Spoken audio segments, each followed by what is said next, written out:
Olá, meu nome é Marcos Carvalho Lopes e este é o podcast Filosofia Pop. Este é o nosso episódio número 187 e recebemos o professor Oswaldo Jacóia Júnior para a conversa sobre ressentimento e vontade.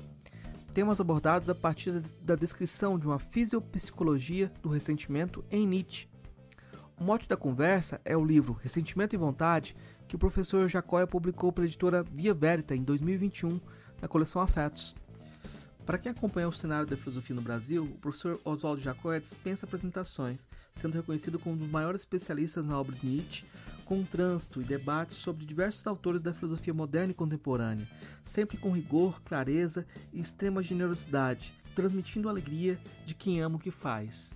O Filosofia Pop é um podcast que aborda a filosofia como parte da cultura. A cada 15 dias, sempre às segundas-feiras, a gente vai estar aqui para continuar essa conversa com vocês. Intercalando com nossos episódios normais, de quando em quando vamos apresentar episódios de entrevistas temáticas especiais.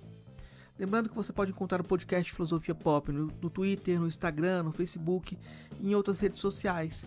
Nosso e-mail é contato@filosofiapop.com.br e tem muito mais textos e informações no site filosofiapop.com.br. Vamos então para a nossa conversa com Oswaldo Jacóia Júnior sobre ressentimento.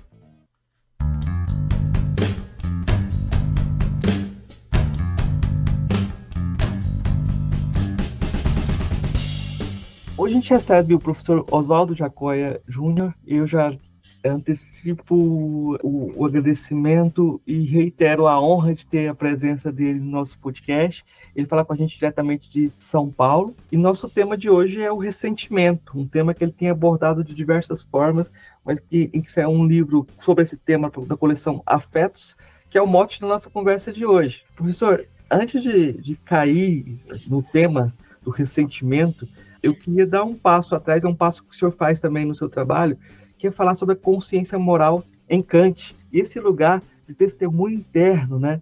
Como isso se relaciona com a construção da lei e como isso tem uma dimensão, eu diria até jurídica, né? Essa imagem do tribunal interno. Acho que é uma imagem muito potente se a gente fosse fazer uma metaforologia das questões morais, né?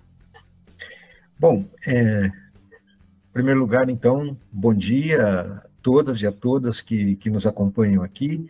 Eu queria também, da minha parte, agradecer ao Marcos pelo convite para participar desse podcast e dizer da minha honra, da minha satisfação, é um grande prazer estar aqui e poder dialogar com você e também apresentar para as pessoas que nos acompanham um pouco do meu trabalho.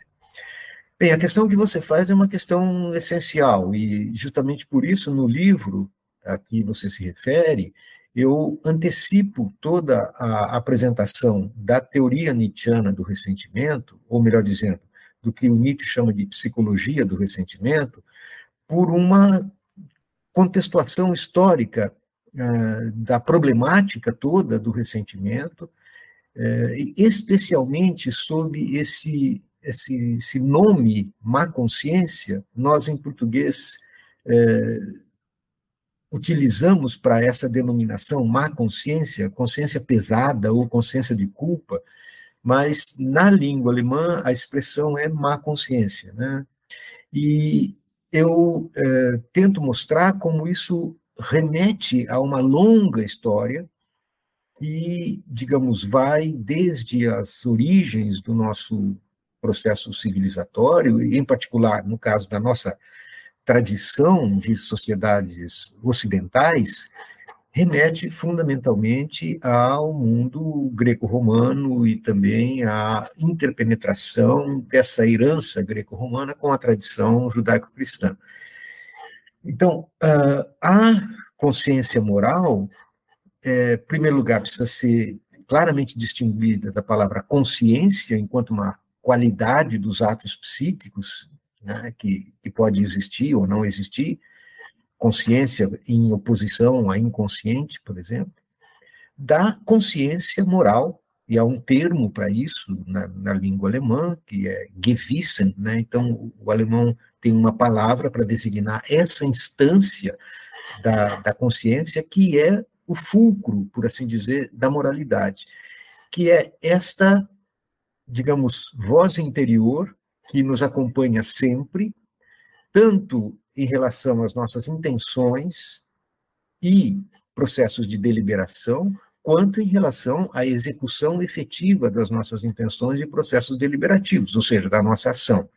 É como se nós tivéssemos uma testemunha interna, né, que acompanha e vigia, né, e, portanto, observa e censura tanto as nossas intenções quanto as nossas ações efetivas, ou seja, os nossos atos de vontade, as nossas execuções desses atos sob a forma da prática de ações concretas no espaço e no tempo, mas também, e aqui também fundamentalmente, observa, né, e, digamos, censura os nossos desejos, né, as nossas volições, apetições, etc. Não somente o que nós fazemos, mas aquilo que nós desejamos fazer. E esta voz interna, chamada má consciência ou consciência moral, é aquela que nos atribui a culpa, né, por querer, desejar ou fazer coisas que nós queremos, desejamos ou fazemos, e que estão em oposição a preceitos, a regras, a interdições e valores morais, tanto do ponto de vista de uso de costumes, quanto do ponto de vista jurídico, né? Então, digamos assim, interditos que são proibições normativas. Então, o que quer dizer voz interior ou tribunal interior? Quer dizer uma consciência, um saber com, e é incontornável para nós. Por quê? Porque ela é uma dimensão da nossa própria alma ou psique, e nos observa constantemente. E, em face dela, nós não podemos ocultar nada, porque ela é uma dimensão constitutiva do nosso próprio eu. Em termos psicanalíticos, isso vai ser chamado mais tarde por Freud de supereu, o superego, que é uma instância no interior da própria psique. Nietzsche herda esta ideia que já existia na Grécia Antiga, na tradição judaica e cristã, e que recebe, do ponto de vista filosófico, uma configuração exemplar na filosofia prática de Kant. Então, o idealismo alemão, em particular na sua origem, lá com Kant, vai dar à figura da consciência moral um contorno, não é, uma lapidação conceitual exemplar. E aí ela vai assumir a figura do tribunal interno. E isto é, efetivamente, você tem toda a razão, uma metáfora jurídica, mas também teológica. Porque este tribunal é o tribunal que nos julga a partir de um saber sobre o certo e o errado, sobre o vício e a virtude, sobre o mérito e o pecado. Então, não se trata apenas de uma imputação jurídica de responsabilidade ou culpa, mas de uma imputação, digamos, religioso-moral, né, que, digamos, adere às nossas intenções, às nossas volições, aos nossos desejos e às nossas ações. O Kant vai chamar isso, inclusive, de voz de um tribunal interno, a voz de Deus em nós, que é uma metáfora que procede claramente da tradição religiosa e teológica. Mas, Marcos, a sua pergunta me dá a oportunidade de mostrar que, para o Nietzsche, esta, digamos, roupagem jurídica não é de modo algum acessória. Digamos, essa figuração ou roupagem jurídica não é acessória, ela não é simplesmente retórica, porque, para Nietzsche, a origem das nossas categorias morais, né, e, sobretudo, das nossas formas de juízo moral, ético-moral, e mesmo religiosas, elas, digamos, remetem a uma relação fundamental, que é a relação jurídico-econômica da compra e da venda, da troca, né? Ou seja, do escambo, né? Do intercâmbio de bens, né? Entre alguém que dá e alguém que recebe. Portanto, entre alguém que vende e compra, ou, à medida em que o processo civilizatório evolui, do débito e do crédito. Quando surge a figura do crédito, aí você tem, então, não só o que realiza o escambo, o que faz a troca, mas também o que compra e vende e protrai as operações de compra e venda através do Instituto do Crédito. Então, nós temos em português aqui uma maneira de compreender essa noção que o Nietzsche desenvolve, que a palavra Schuld, em alemão, significa tanto dívida quanto culpa. E o Nietzsche vai dizer que a gênese, a origem filológica, semântica da noção de culpa remete a essa noção originária de dívida, de dever no sentido econômico-jurídico do termo. E é isso que, sublimado, vai resultar, na escala evolucionária, vamos dizer assim, na noção moral ou ético-moral de culpa. Então, na origem, é realmente uma relação econômico-jurídica, débito e crédito, que vai, então, digamos assim, se desenrolar em uma relação externa entre um credor e um devedor de uma dívida jurídico-econômica, e vai, então, do ponto de vista do desenvolvimento histórico do processo civilizatório, dar origem a uma internalização dessas noções, que passam a corresponder, então, sublimadamente, à culpa. A culpa e, sobretudo, Marcos, a sentimento de culpa. Então, essa transformação de uma dívida material, econômico-jurídica, em um sentimento, em uma figura, portanto, da vida afetiva, interna, psicológica, que vai dar origem à consciência moral e, sobretudo, a esta figura da consciência moral, que é a consciência de culpa, a protoforma do ressentimento. Você vai me fazer dar um salto de perguntas, porque essa questão é muito potente, essa da consciência moral. Nos remete logo aos gregos, nos remete a Sócrates, né? Essa força com que Sócrates tinha um daimon que falava sempre para ele, não faça isso, Sim. Não faça aquilo. E é como todos nós fomos, de alguma forma, contaminados por Sócrates. Segundo o Nehamas, né, todas as filosofias que tomam como forma de vida usam a máscara de Sócrates. E, de alguma forma, me diga, seu Sócrates, eu te direi quem és. Né? Uhum. Tem essa formulação sobre essas filosofias que tomam a filosofia como forma de vida, de alguma forma, tem que lidar com Sócrates. E dever um galo para Apolo é uma confissão última de que você deve algo. E eu acho que isso é uma coisa, essa autointerpretação do Sócrates, eu acho que é um ponto interessante também para a gente começar a pensar essa fisiopsicologia, né? Uhum. Acho excelente que você tenha tocado nesse ponto. Eu vou me permitir uma pequena digressão aqui, né?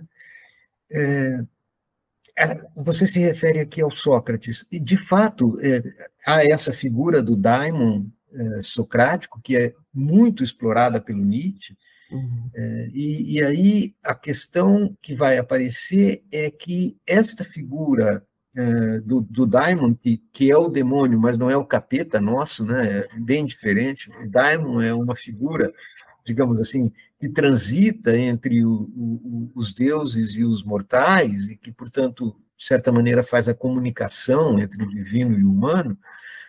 Ele vai operar, isso sempre, né, Marcos, segundo a interpretação do Nietzsche, né? Ele vai operar sempre de forma dissuasiva, né? Ele vai, digamos, bloquear ou impedir que uma determinada ação seja realizada, ou seja, que um determinado impulso seja seguido na sua meta original de satisfação, vamos dizer, para usar a linguagem da psicanálise aqui. Então, o daimon opera dissuasivamente, né? Ou seja, ele, de certa maneira, representa a consciência moral. Isso tem toda a razão. E aí, esse sentido que o Nietzsche identifica claramente no Sócrates, né, ele é, por assim dizer, congênito da filosofia, e ele vai remeter, então, àquele elemento moralizante na história da filosofia, que depois, de modo exemplar, paradigmático, vai se configurar no Platão, ou, como o Nietzsche usa também, no platonismo. Não só Platão, mas no platonismo.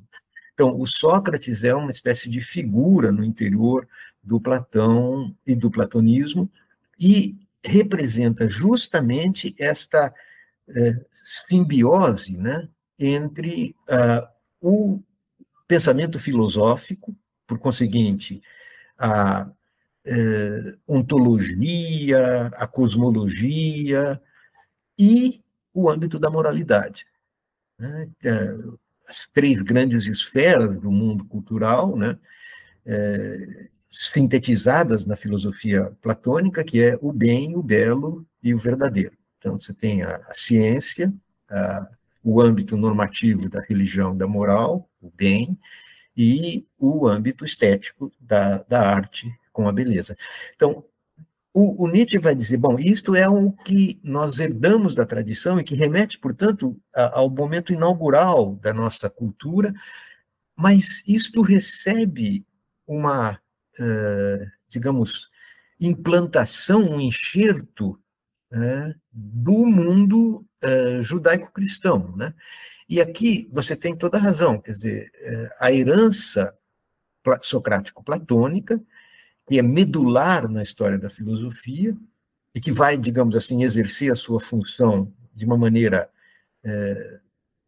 extremamente pregnante, né, incisiva, no âmbito da moralidade, mas ela vai receber uma fortíssima influência de um tipo de imputação moral que vem da tradição religioso-teológica judaico-cristã. E aqui, para o Nietzsche, você tem, a meu ver, é isso que eu estou chamando aqui de uma pequena digressão, você tem dois grandes demiurgos, se a gente pode usar essa palavra, que estou usando com liberdade de expressão. Os dois grandes demiurgos são Platão e São Paulo. Platão e São Paulo são, de fato, os grandes artífices do mundo ocidental. Né? A nossa cultura, o que nós chamamos de Ocidente, ele vai se desenvolver sob a égide do influxo, né, socrático, platônico e cristão, né, e São Paulo vai ser uma figura que tem uma importância equiparável, a meu ver, no pensamento de Nietzsche, à figura do Sócrates.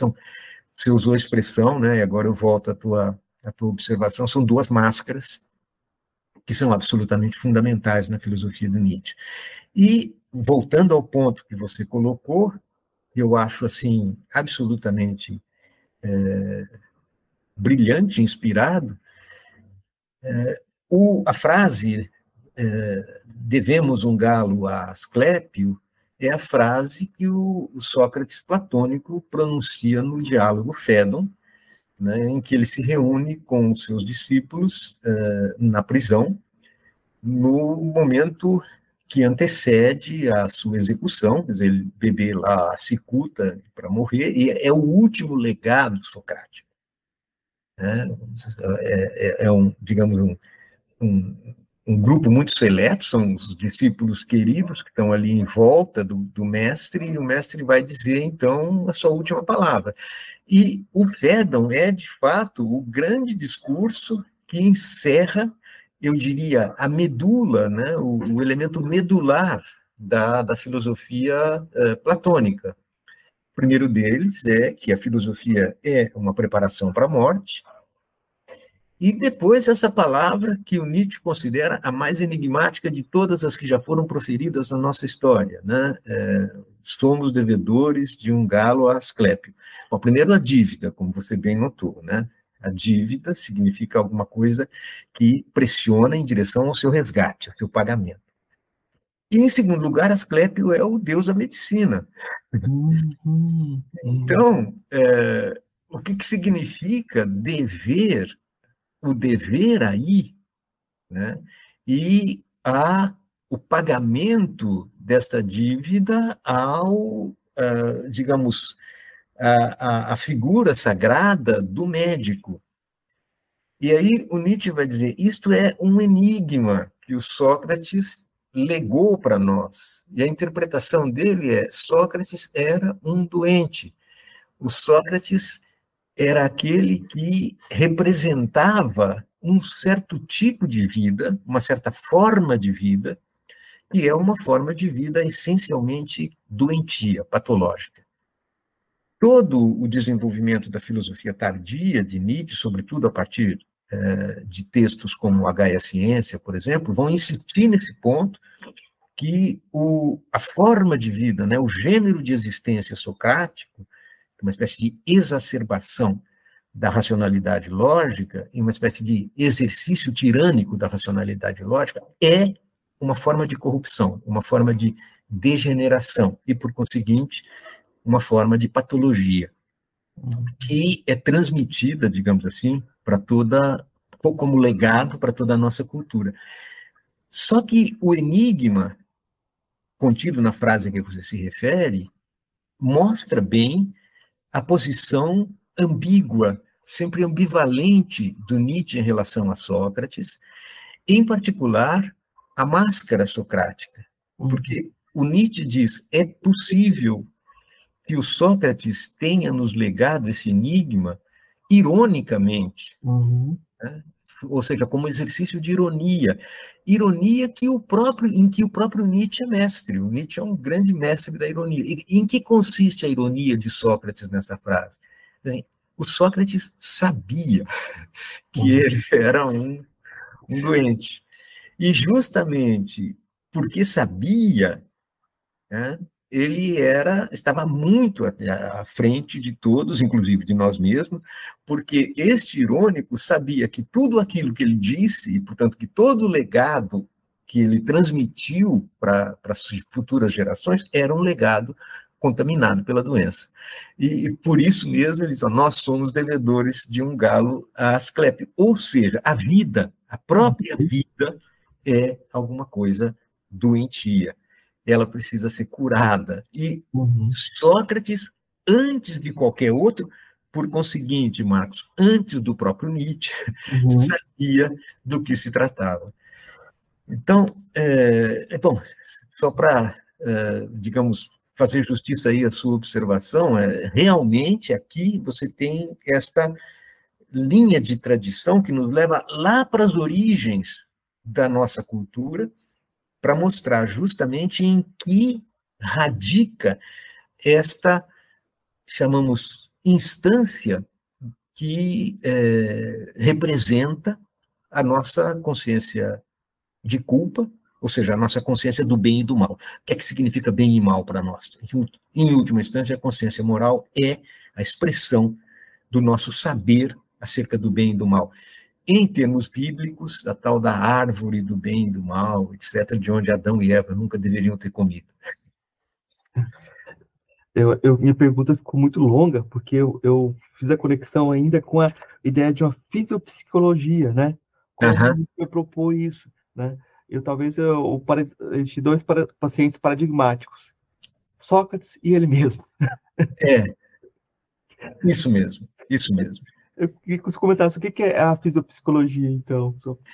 Então, veja, mais uma vez, a sua observação nos coloca, digamos, de modo exemplar em conexão do ponto de vista dos temas que estamos tratando, né? Vincula organicamente. Bom, o que é patologia para Nietzsche, exemplarmente figurada em Sócrates? Justamente a tirania da razão. O que significa aqui tirania da razão? Significa que os impulsos, né, as pulsões as fundamentais que constituem a energia responsável pelo pela dinâmica da nossa vida psíquica, pelas suas diferentes configurações, pelos nossos regimes de afecções e por tudo aquilo que nós chamamos de atos psíquicos, toda a nossa psique, ela é ativada, posta em movimento, e todas as suas produções, seja em termos de pensamento, seja em termos de sentimentos, seja em termos de volições, todos esses processos psíquicos, eles, digamos assim, são engendrados e, digamos, acionados graças à ação de determinadas energias, impulsos, que Nietzsche por vezes chama de impulso, por vezes chama de afeto, por vezes chama de instinto, né? E são as forças pulsionais, as energias responsáveis pela constituição e funcionamento dos processos psíquicos. Em termos bastante didáticos, Marcos, e, sobretudo, uma horrorosa simplificação, eu diria que a gente poderia classificá-los aqui em volições, portanto, o âmbito da vontade, pensamentos, o âmbito cognitivo, lógico, racional, intelectual, e o âmbito das afecções, ou seja, dos afetos, portanto, dos sentimentos, das paixões, dos apetites, etc. Tudo isso seria o domínio anímico, ou psíquico, se você quiser. A energia desses processos são os impulsos que provêm, em última instância, do corpo. Então, para Nietzsche, psicologia não se identifica com um saber acerca da consciência, e aí a psicologia de Nietzsche difere radicalmente da noção de psicologia herdada da tradição, tanto da psicologia racional, que é uma parte da metafísica, como todos nós sabemos, quanto das diversas outras formas de psicologia que se conhecia naquele momento. Por exemplo, as chamadas psicologias da consciência, ou a psicologia experimental, que estava no seu início ali, por exemplo, com Wundt, ou com alguns dos professores do Freud, no mundo germânico, mas também no mundo anglo-saxônico, né, a psicologia associacionista do mundo anglo-saxônico, que Nietzsche conhecia em boa medida, conhecia muito bem a psiquiatria e a psicologia francesa, tanto a psicologia da consciência quanto aquela psicologia que estava na base da psiquiatria nascente na França, quanto conhecia da tradição alemã. Mas nada disso é o que o Nietzsche entende por psicologia. Nietzsche entende por psicologia aquilo que ele chama de psicologia da profundidade, que é justamente aquela que não opera mais com base em uma separação, em um dualismo entre o psíquico e o somático, ou seja, entre a alma e o corpo. Para Nietzsche, a consciência é apenas, digamos, uma instância do psiquismo e uma instância bastante limitada do psiquismo, que convive com outras instâncias do psiquismo que são inconscientes ou infraconscientes e que estão essencialmente vinculadas a todos esses planos, cognitivo, volitivo, afetivo, que brotam justamente do corpo. E o corpo aqui entendido não como alguma coisa da ordem anátomo-fisiológica, mas o corpo como aquilo que em Zaratustra vai aparecer como grande razão. Então, o corpo é, na verdade, em cada um dos seus tecidos, órgãos e células, né, há uma intencionalidade, uma racionalidade.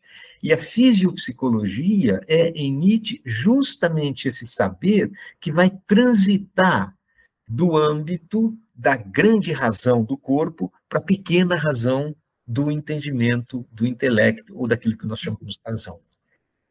Então, qual era o problema com relação a Sócrates? É que Sócrates e a tradição que a ele remonta, fundamentalmente o platonismo, concebe a racionalidade o âmbito do entendimento, ou se você quiser, do espírito, como sendo uma instância hierarquicamente superior à instância somática, corporal, e tem, portanto, uma posição ontológica e, digamos, ética, moral superior. Ela é, digamos, alguma coisa distinta do corpo, separada do corpo, superior ao corpo, superior do ponto de vista mais elevada, mais nobre do que o corpo, e a qual os nossos impulsos, né, seja sob a forma das nossas volições, seja sob a forma dos nossos sentimentos e das nossas paixões, devem estar submetidas. Ou seja, o platonismo tem como fundamento a postulação de um espírito puro, portanto, de uma pura racionalidade, capaz de conhecer a essência das coisas, e esse conhecimento acerca da essência das coisas é expresso através das ideias platônicas, as essências inteligíveis. Portanto, esse espírito puro tem acesso a um mundo verdadeiro, a um mundo inteligível, que não é capturável pelo olho carnal, empírico, humano, mas só pelo olho do intelecto e da razão. E este mundo suprassensível, inteligível, ao qual só um espírito puro tem acesso, é capaz de conhecer o que é a essência do bem, o bem em si. O bem em si é o substituto platônico do Deus cristão, né? Ou, melhor dizendo, o Deus cristão é uma derivação do bem platônico, da ideia platônica do bem, que é a causa de todas as outras ideias. Então, qual é o problema? O problema é que a alma, né, ou seja, a nossa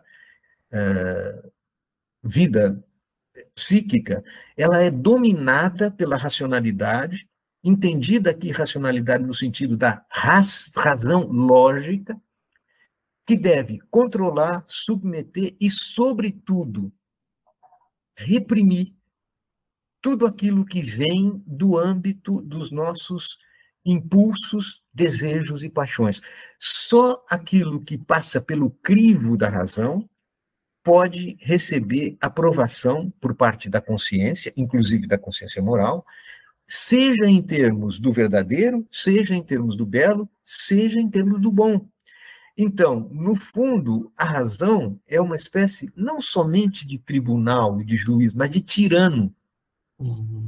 E nada daquilo que não participe, compartilhe da luminosidade da razão, ou seja, da potência explicativa, lógica da razão, é legítimo. Portanto, deve ser submetido a um processo de repressão, de recalque, de interdição.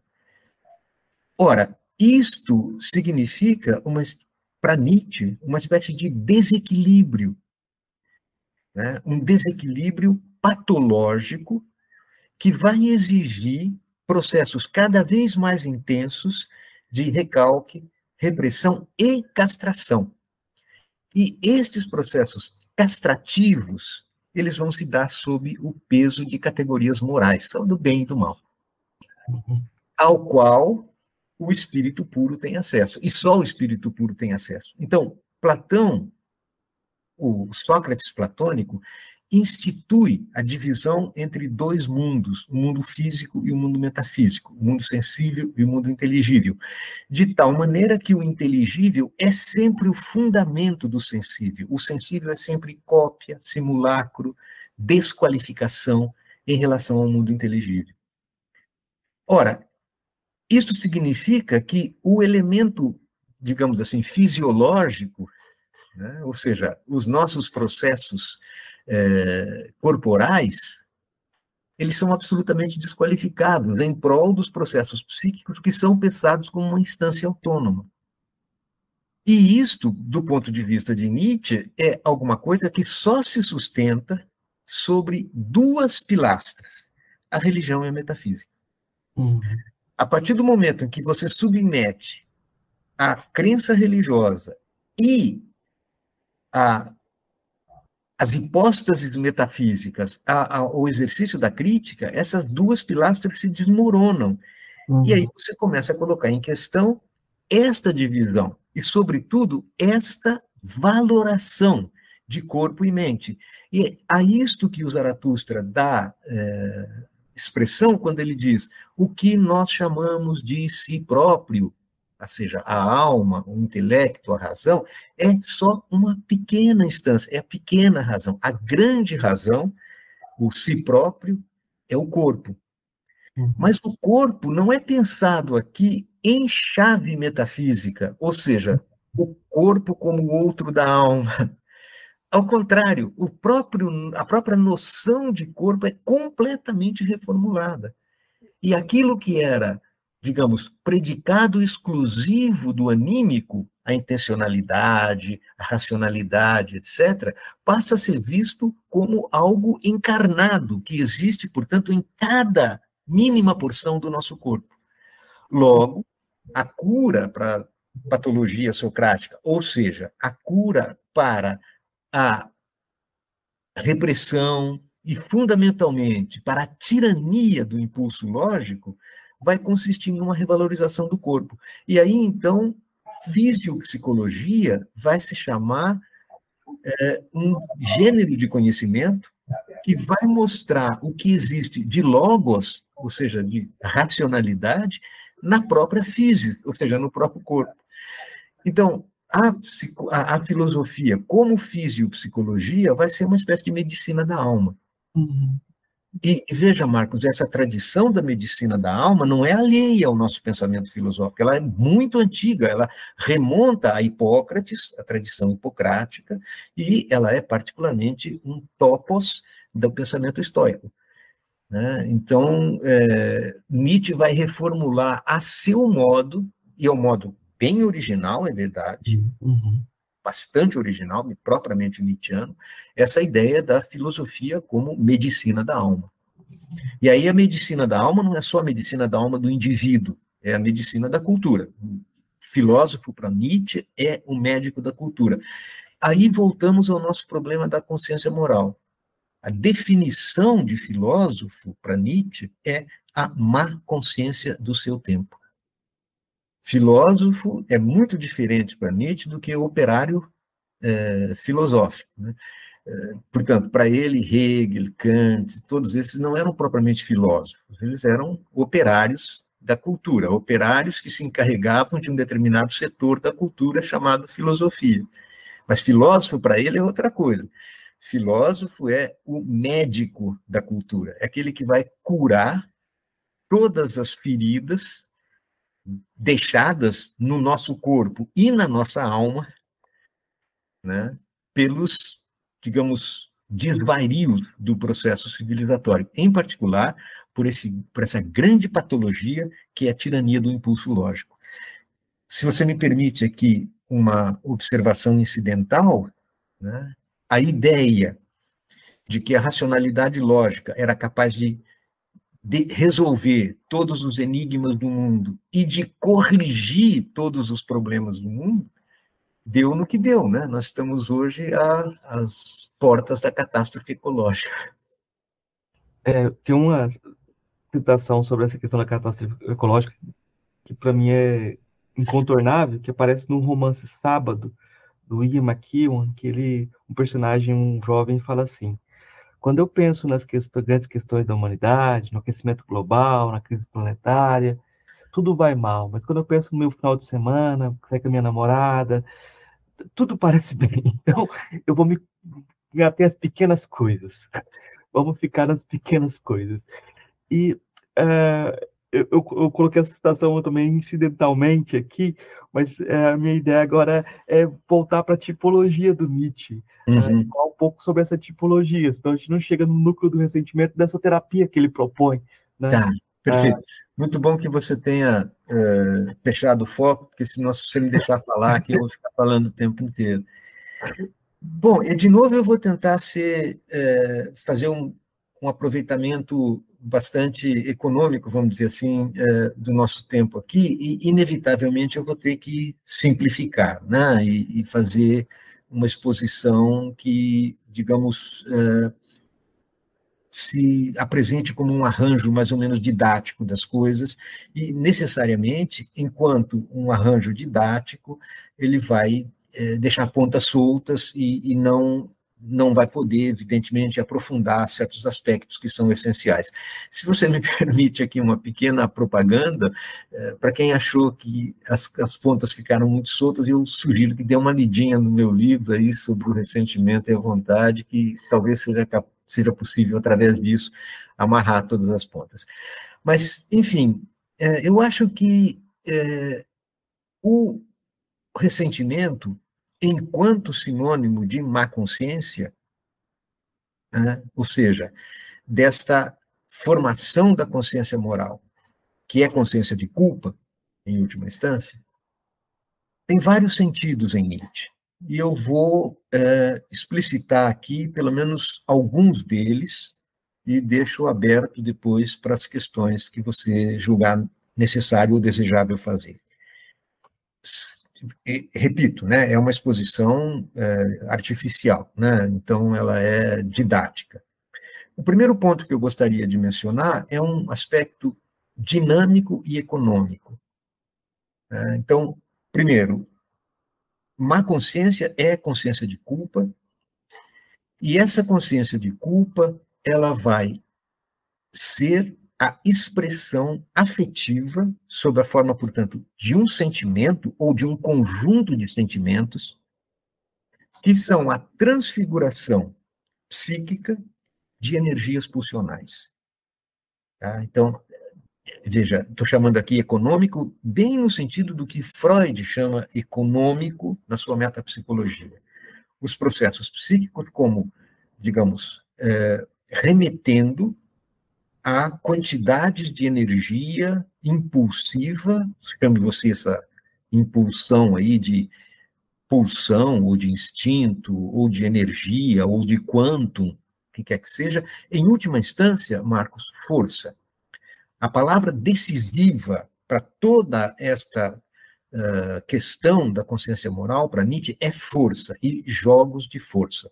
Então, consciência de culpa é expressão afetiva de forças pulsionais, de quantidades de energia pulsional, que são transfiguradas em sentimentos, como o sentimento de vingança, como o sentimento de rancor, né? Esta ideia da vingança deriva daquela matriz jurídico-econômica que eu já tinha mencionado anteriormente, que é compensação, equivalência. Tá?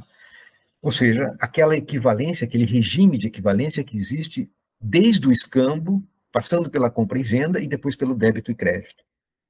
Culpa deriva, então, daí. Então, a consciência de culpa é um sentimento que expressa psicologicamente, do ponto de vista do registro das afecções, uma energia pulsional que é fundamentalmente hostil. Para Nietzsche, é a destrutividade, é a agressividade humana que, impedida da sua descarga natural para fora do indivíduo, portanto, sobre as outras pessoas ou sobre o mundo externo, na medida em que esta energia pulsional, por conseguinte, esse quantum de força, ou esta quanta de força é bloqueada na sua descarga natural, ela não desaparece, não pode desaparecer.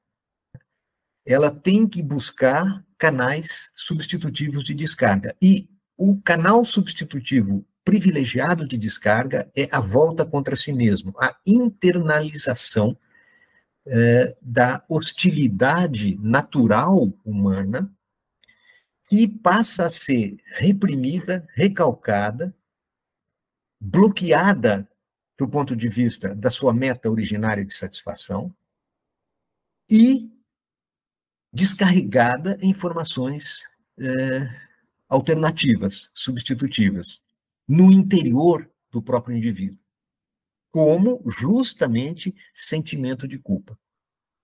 Isto produz um sofrimento psíquico que, por assim dizer, permanece na consciência, seja sob a forma de uma dor explícita, patente, seja sob a forma infraconsciente de um sofrimento latente, de algo que incomoda, de algo que perturba, de algo que faz sofrer, causa dor.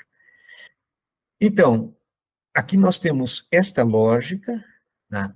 Em primeiro lugar, a condição de possibilidade da existência social, da vida em sociedade, e, por conseguinte, do processo civilizatório e da cultura, é a repressão dos impulsos, cuja livre vazão poria em risco a existência da própria sociedade. Então, esta inibição, esta repressão, é uma condição necessária, indispensável, incontornável do processo civilizatório. E, portanto, mais ou menos inevitável que o homem seja o que Nietzsche chama de um animal doente. Ele é um animal doente por quê? Porque ele é um animal que sofre, a partir de si mesmo, um processo de repressão que dá origem à configuração do nosso mundo psíquico, do que nós chamamos, aspas, nossa alma. Tá? Então, do ponto de vista econômico, a sede de vingança é hostilidade, é destrutividade, que se desafoga dentro do próprio indivíduo. Ou seja, que encontra canais de descarga que são satisfações substitutivas. Estas satisfações substitutivas vão se dar essencialmente ligadas à imaginação, para Nietzsche, e a imaginação ocupa aqui um papel fundamental. Por isso, este aspecto econômico, ou seja, de quantidades de força, se associa àquilo que Freud também chama de dinâmica, tá? Ou o ponto de vista dinâmico. O que é o ponto de vista dinâmico? O ponto de vista que remete os processos psíquicos, sejam afetivos, sejam volitivos, etc., a conflito entre forças. E é justamente a este conflito entre as forças em ação, ou essa interação conflitiva das energias pulsionais, que leva à produção, né, dos fenômenos psíquicos, dos atos psíquicos, dos processos psíquicos que a genealogia da moral procura examinar. Principalmente aqui a culpa, a consciência de culpa. Então, temos um processo de repressão que produz uma inversão do curso natural da descarga dos afetos estes que estão associados, como eu disse, a quantidades de energia pulsional. Isto vai exigir que estas energias e os seus afetos correspondentes encontrem formas de satisfação, que vão aparecer na figura do que Nietzsche chama de sublimação. Essas sublimações são justamente aquilo que a gente chama de formações superiores da cultura. A moralidade, o direito, a religião, a ciência, toda a esfera da cultura superior nada mais é do que transfiguração, tá? Sublimação, transformação das energias pulsionais em produções psíquicas que são tanto individuais quanto coletivas, sociais.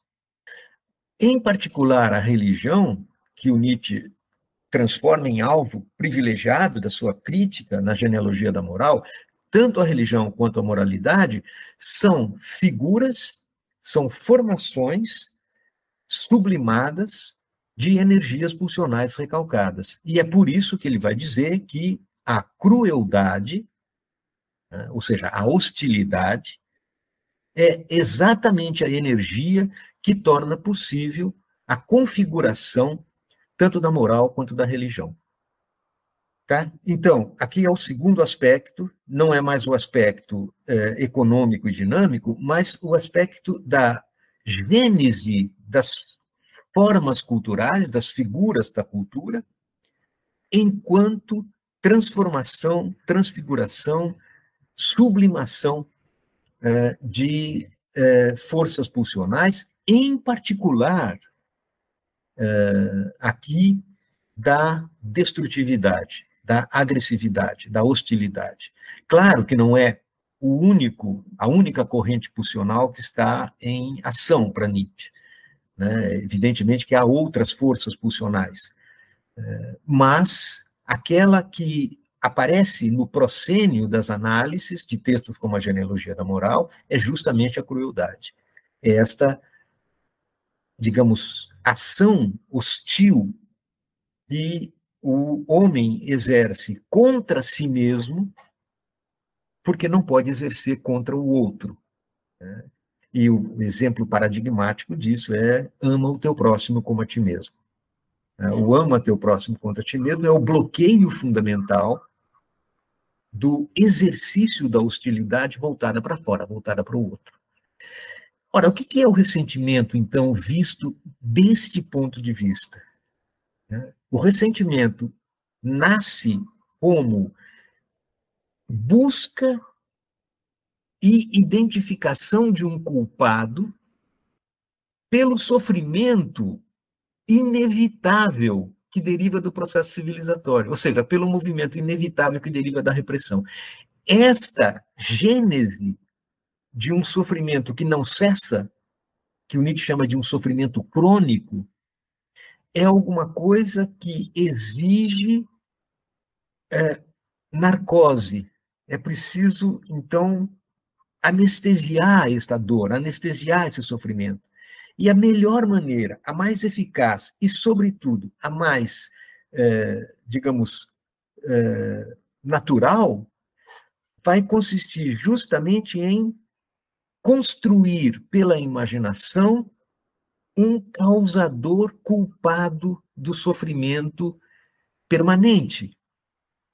Encontrar o causador vai significar abrir a possibilidade de uma descarga internalizada desses afetos, porque o causador aqui vai ser sempre algo imaginado, é o que o Nietzsche chama de in effigie, tá? E é este causador, esta causa imaginária, que vai ser responsável pela descarga de sentimentos hostis, de afetos hostis, que entorpecem a consciência do sofrimento. E aqui você tem um paradoxo, o paradoxo que transforma o ressentimento em alguma coisa incurável, a saber, você só pode anestesiar a dor que nasce da repressão através do reconhecimento de uma culpa que é ela própria um sofrimento. Ou seja, o sofrimento, o próprio sofrimento é utilizado como narcose do sofrimento.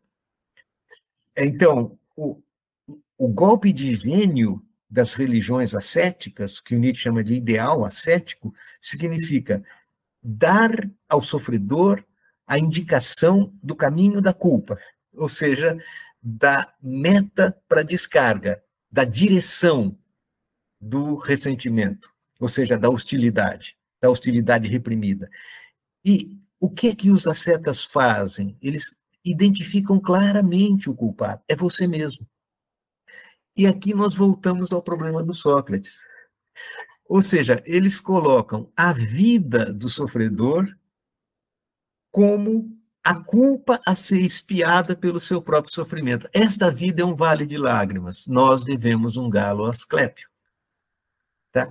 E nós só vamos nos curar, né, nos resgatar deste sofrimento, que é, na verdade, o pagamento da nossa culpa, tá, através da intensificação da consciência de culpa. Quanto mais culpados nós nos reconhecemos e, portanto, quanto mais nós sofremos como culpados, tanto maior é o alívio que nós sentimos, né? Por quê?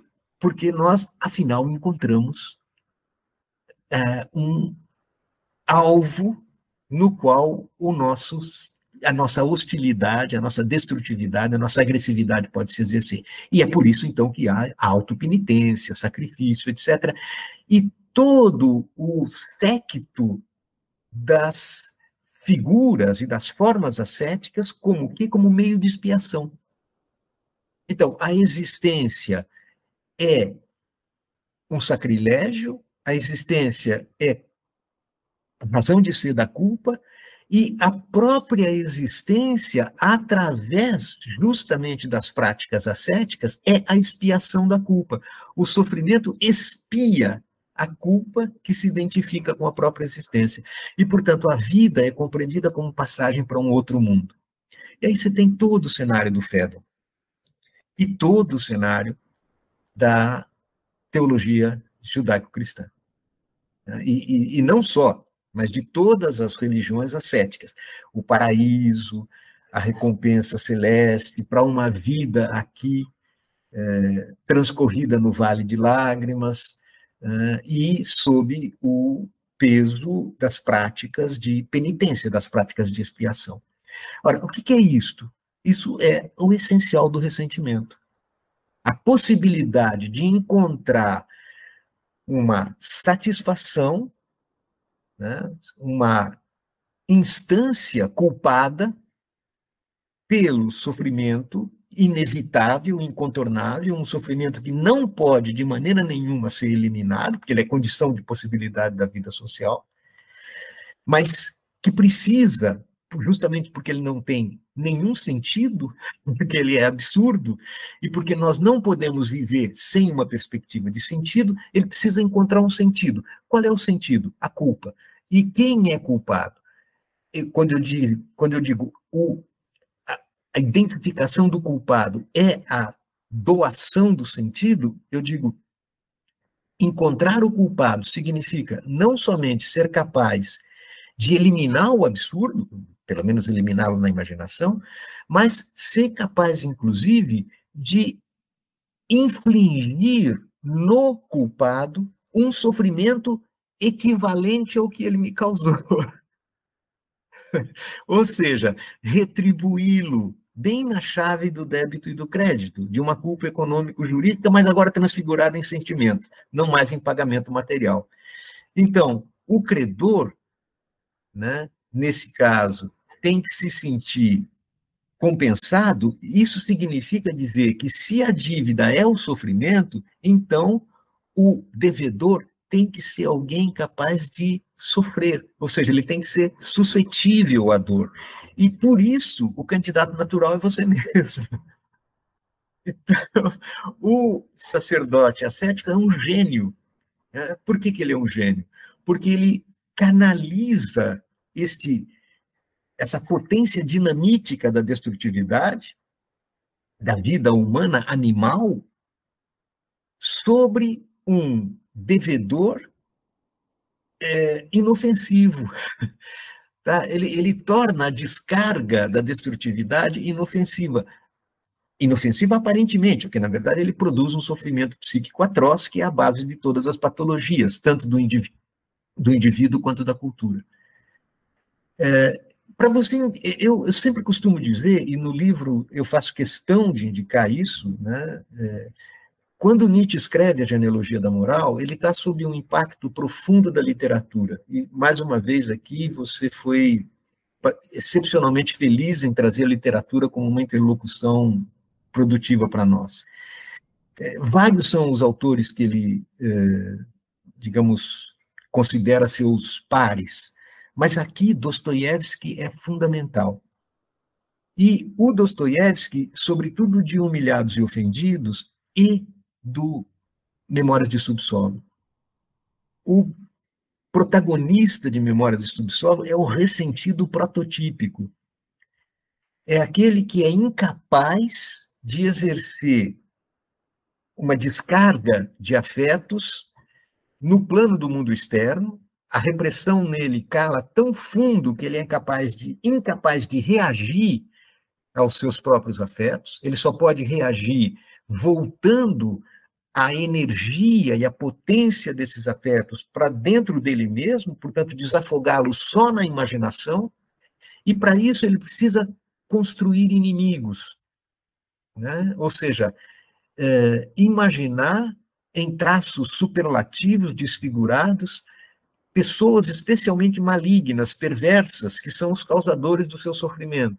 Mas como estas construções são puramente imaginárias, ou seja, elas têm uma dimensão absolutamente interna, então todos os processos de vingança que ele desenvolve são processos de um sofrimento intenso que ele não pode causar senão nele mesmo. E essas memórias de subterrâneo, o subterrâneo aqui é a metáfora do mundo interno, né, que não tem fundo.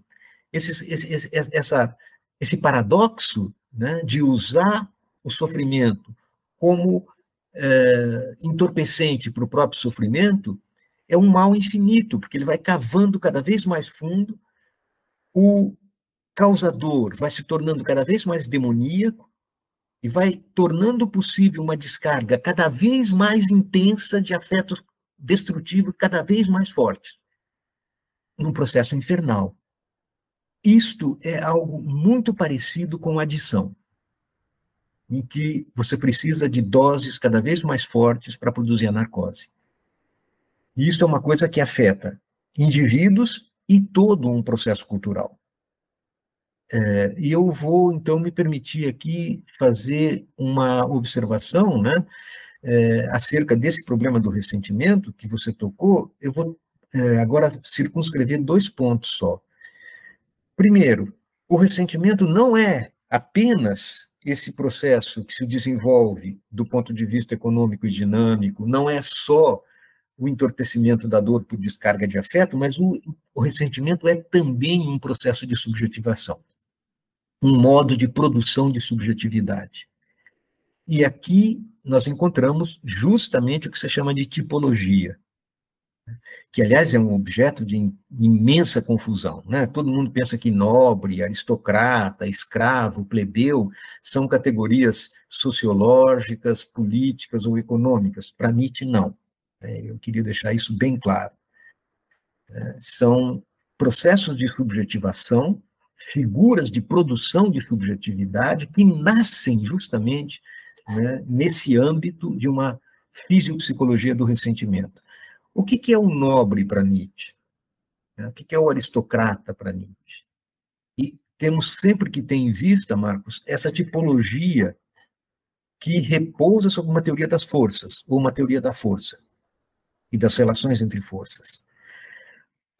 O nobre, ou o tipo nobre, o aristocrata, o amoral aristocrata, é aquele que corresponde a uma produção de subjetividade que parte de si próprio, espontaneamente, em uma espécie de consciência ampliada, tanto do ponto de vista intelectual, quanto volitivo, quanto afetivo, da sua própria plenitude de força.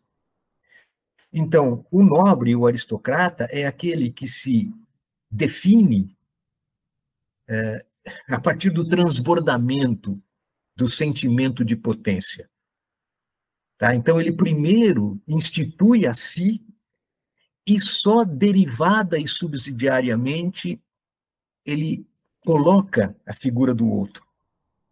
Tá? Então, aqui, se você transporta isso para o plano ético-moral do bem e do mal, aquele que se autopõe, né, que se auto-institui a partir de uma consciência da plenitude da força, este se expressa em termos de bem e mal, moral ou eticamente, em termos de identificação entre o si próprio e o bem. Nós, os fortes, nós, os poderosos, nós, os que gozamos do sentimento de potência, nós somos os bons. Aqueles outros que são diferentes de nós são os ruins. Essa a primeira tipologia. A diferença é entre bom e ruim, e não entre bem e mal. Tá? Então, tudo aquilo que nasce da plenitude da força e que, portanto, tem, nesta instância, o seu processo de engendramento e de auto-reconhecimento, isto é o homem forte, o tipo aristocrático. É aquele que marca uma distância, tomando como ponto de centramento de apoio a si mesmo e aos seus iguais. e que, portanto, contrasta consigo, e repito aqui, de maneira subsidiária e derivada, o que não é tão bom, tá? Ou seja, o que é ruim, o que é diferente dele e dos seus iguais. Isso significa dizer, portanto, que o nobre ou a moral nobre é aquela que valora espontaneamente e, por conseguinte, por referência a si. O escravo, ou a moral escrava, ou o tipo escravo, é aquele que inverte o processo e que constrói a sua própria posição identitária a partir da negação do outro. E isto Nietzsche diz, este é a quintessência, a progênese do ressentimento. Porque o modo escravo de valoração, ele é proveniente daquele que sofre os efeitos da dominação. Ou seja, é aquele que experimenta o nobre como alguém que exerce sobre ele um domínio. E, portanto, ele vai identificar o bom da forma de valoração anterior como o malvado, em contraste com o qual ele se define a si mesmo como bom. Tá? Então, o ressentido é aquele que precisa negar o outro para instituir-se a si. E essa instituição do outro na chave do malvado, do perverso, do mal, em contraste com o qual surge bem, é a progênese do ressentimento. Por isso, o ressentimento, do ponto de vista, digamos assim, dessa estrutura lógica, ele é sempre parasitário, subsidiário, reativo. Enquanto o nobre é o tipo ativo, portanto, espontâneo, afirmativo, o plebeu, o escravo, é o tipo reativo, ou seja, é aquele que vai se construir em reação ao outro que ele previamente institui como o mal, o malvado, o nocivo. Tá? Então, o grande problema para o Nietzsche vai ser, na origem, existem duas tipificações, o bom e o ruim, que é a expressão de um tipo de valoração aristocrática, e o bom e o malvado, que é o tipo de valorização que brota do ressentimento, portanto, do outro polo de uma relação de força, que é o polo dominado. Agora, relações de força em Nietzsche são processos permanentemente reversíveis. Tá? Então, não existe o escravo por natureza. Existe, sim, sempre aquele que se põe, do ponto de vista de uma certa configuração das relações de força, a modo do escravo. O grande problema é que o esquema de valoração, aquilo que Nietzsche chama de o tipo de valoração escrava, se torna dominante. Tá? Então, deste ponto de vista, é o que o Nietzsche chama de subversão escrava na moral, sublevação dos escravos na moral, ou seja, os dominados, ou seja, os ressentidos, aqueles que valoram a partir da negação do outro e que, portanto, constroem o outro como o causador malvado do seu próprio infortúnio, eles triunfam. E como é que eles triunfam? Eles triunfam através de um artifício que consiste em dividir a força. Tá? Isso é uma lição de fulcro da genealogia da moral, a divisão da força no interior dela mesma. Eles conseguem voltar, fazer com que a força volte contra si mesma. Ou seja, eles inventam para os processos de descarga de força um substrato que seria capaz de controlar o exercício e a descarga da força. E tornam, portanto, esse substrato, chame-se sujeito, tá? Como o agente responsável pela descarga ou pela não descarga da força. Então, a força é dividida no interior dela mesma, entre o seu exercício ou o seu bloqueio. Então, na medida em que o modo de valoração escrava inventa, através de um artifício imaginário que se apoia na gramática da linguagem, um centro de imputação, ou seja, um sujeito que é considerado livre e neutro para exercer a força ou não exercer, a força passa a ser culpada pelo seu próprio exercício. E nisso consiste o, digamos, dispositivo fisiopsicológico que, por assim dizer, assegura o triunfo da forma escrava de valoração na história da nossa cultura. Bom, eu queria agora tocar um pontinho só, né, para concluir. Eu sei que eu já falei demais aqui. Marcos, essa explicação, digamos, panorâmica, didática, que eu fiz aqui das figuras do ressentimento, elas encontram hoje, a meu ver, uma atualidade e uma relevância que mal pode ser exagerada. E eu gostaria de indicar aqui, como uma instanciação desta atualidade, um livro bastante significativo para mim, que é o livro do Andy Brown, que se chama Nas Ruínas do Neoliberalismo. Aqui, o Andy Brown vai mostrar, apoiando-se em Nietzsche, mas diferenciando-se de Nietzsche também, como a lógica do ressentimento explica todos esses processos que dizem respeito à ascendência mundial do pensamento autoritário, da mentalidade autoritária e das formas persecutórias contra as diferenças. Ou seja, da culpabilização da diferença a partir de uma vitimização ressentida de si mesmo. Eu estou dando um exemplo, que é o livro do Andy Brown, porque me parece um livro bastante significativo, e principalmente porque ele não acolhe simplesmente Nietzsche, diz, olha, estou assumindo inteiramente a teoria do ressentimento de Nietzsche. Não, ele diz, o Nietzsche de fato viu, né, como é que funciona, como é que realmente se produz, como é que atua esse mecanismo. Mas o Nietzsche não viu, não podia ver, não era possível que ele pudesse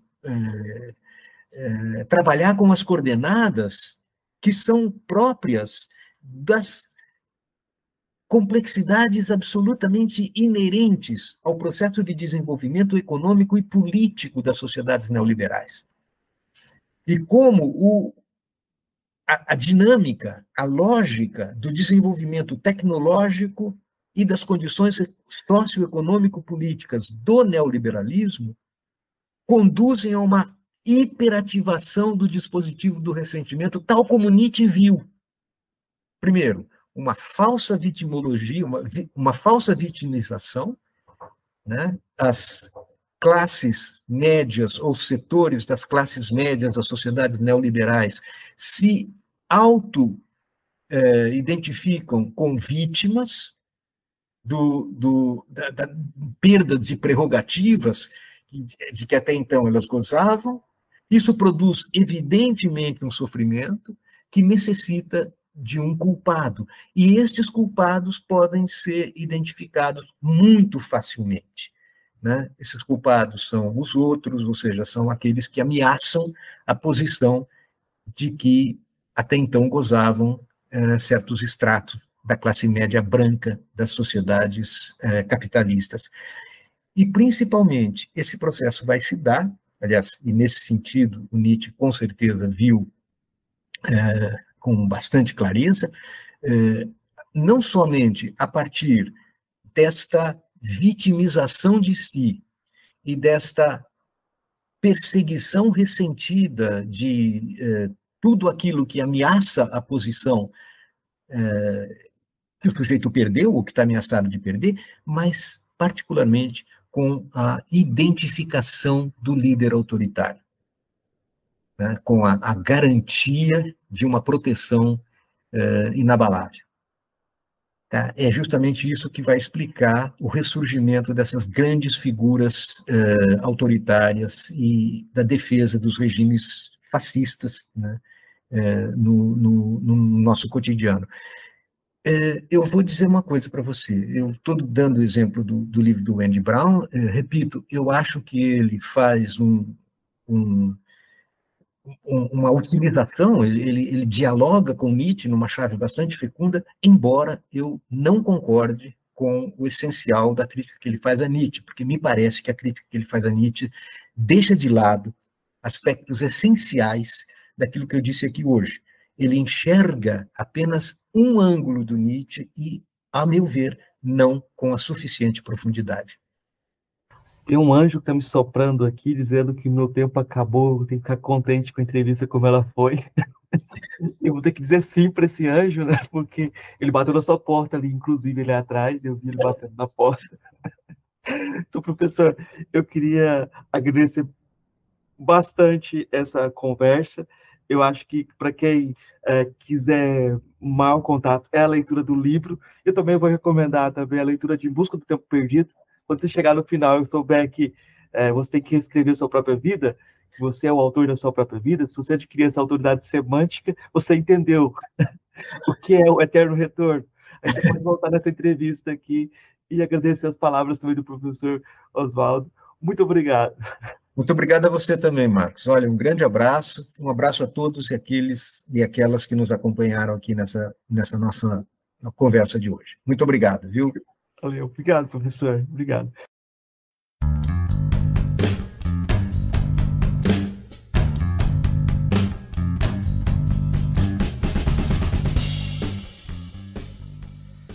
Para quem acompanha nosso podcast, vai sentir falta aí das 3 questões que a gente faz para todos os convidados, mas como a gente conversou com o professor Oswaldo Jacóia com um tempo determinado, não foi possível realizar essas 3 questões que são tão comuns, né, que são marca do podcast já.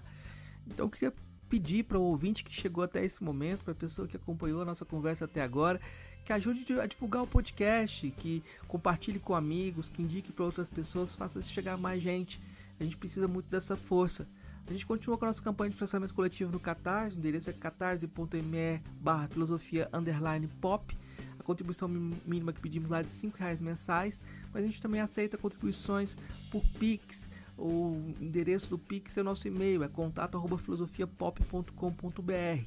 A gente também está pedindo a colaboração de quem puder para ajudar na revisão das transcrições dos episódios. O Murilo está providenciando as transcrições por inteligência artificial, e é interessante que essas transcrições sejam revistas por quem se dispuser a fazer esse trabalho. A ideia depois é disponibilizar esse material para que a gente consiga ter mais acessibilidade do conteúdo do podcast.